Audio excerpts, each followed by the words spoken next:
मेरा नाम प्रिया है, मेरी उम्र लगभग 20 साल की है और मेरा एक छोटा भाई भी है जिसकी उम्र 18 साल की है। मुझे घूमने का बहुत शौक है। मैं नई नई जगह घूमने के लिए और उस जगह को एंजॉय करने के लिए तरसती रहती थी। कॉलेज की छुट्टियां चल रही थी, तभी मैंने सोचा क्यों ना दोस्तों के साथ पिकनिक के लिए जाया जाए। मैंने अपना फोन उठाया और दोस्तों के लिए कॉल की। कई कॉल ट्राई करने के बाद मेरे दोस्तों में से 2 दोस्तों ने पिकनिक जाने का फैसला किया जिनका नाम रिया और सोहन था। मैंने उनको एक पार्क में बुलाया जहां पर हम अक्सर मिला करते थे और मेरा भाई भी उसी पार्क पर अपने दोस्तों के साथ था। हम चारों मिलकर योजना बनाने लगे कि हम कहां पिकनिक के लिए जाएं, इसके बारे में विचार कर रहे थे। तभी मैंने जंगल में पिकनिक के लिए जाने का फैसला किया। हम सभी इस फैसले से संतुष्ट थे और बहुत खुश हो रहे थे कि पहली बार हम जंगल में पिकनिक के लिए जाएंगे। हम चारों ने फैसला किया कि कल अगली सुबह पिकनिक के लिए जंगल की तरफ ही जाएंगे। हमारे शहर से लगभग 350 किलोमीटर दूर जंगल था। अगली सुबह जब हम अपना बैग पैक करके जंगल की तरफ निकले, लगभग 5 से 6 घंटे का सफर तय करते हुए हम जंगल में पहुंच चुके थे, पर हमें शाम हो गई थी। अब हमें जंगल में अंदर जाने के लिए पैदल ही जाना था। तभी अचानक मौसम खराब होने लगा।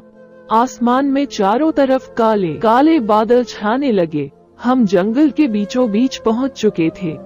वहां साफ सुथरी जगह थी और पास ही एक सुंदर सा तालाब था। हमने वहीं रुकने का फैसला किया और वहीं पर टेंट लगाने लगे, पर हमें बहुत ही अंधेरा हो चुका था और जंगल में सन्नाटा और शांति का अनुभव कर रहे थे।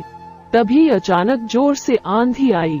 आंधी बहुत तेज से आई कि हम लोग अलग अलग बिछड़ गए। मैं और मेरा भाई टेंट को कसकर पकड़े हुए थे, पर रिया और सोहन हमसे बिछड़ गए थे।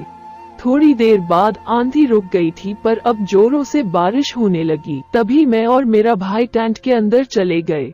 हम लोगों को काफी रात हो गई थी और बारिश अभी तक थमने का नाम नहीं ले रही थी। हमने टेंट के अंदर एक लाइट जला रखी थी जिससे कुछ रोशनी मिल रही थी और हमको बहुत डर लग रहा था। थोड़ी देर बाद मुझे बहुत तेजी से ठंड लगने लगी और मेरा शरीर कांपने लगा था। मेरे छोटे भाई को भी ठंड लग रही थी। मैंने उसकी तरफ देखा तो वो भी कांप रहा था। काफी रात हो चुकी थी, कुछ जलाने का जुगाड़ भी नहीं था। लकड़ियां भी बारिश में सब गीली हो गई।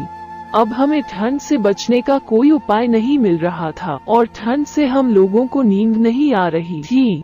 तभी मैंने अपने छोटे भाई को अपने कंबल में लिटा लिया था। हम दोनों के शरीर की गर्माहट से कुछ सुकून मिला, पर मुझे अभी थोड़ी थोड़ी ठंड लग रही थी। तभी मैंने उसको अपनी सीने से चिपका लिया, पर उसको बहुत शर्म लग रही थी। वो मुझसे दूर जाने की कोशिश कर रहा था, पर मैंने उसको कसके अपनी बाहों में दबा लिया था। मुझको अब उसको अपनी बाहों में दबाए हुए बहुत ही मजा आने लगा। मेरा मन अब बदलने लगा था। मेरा मन उसको छोड़ने की इच्छा नहीं कर रहा था। मेरा मन उसकी ओर आकर्षित हो रहा था। अब मैं उसे चूमने लगी थी, तभी उसका भी मन होने लगा था और फिर हम दोनों धीरे धीरे संबंध बनाने लगे। हमें इस ठंड में कुछ पता नहीं चल रहा था कि हम क्या कर रहे हैं। हम दोनों ऐसे ही रात भर करते रहे।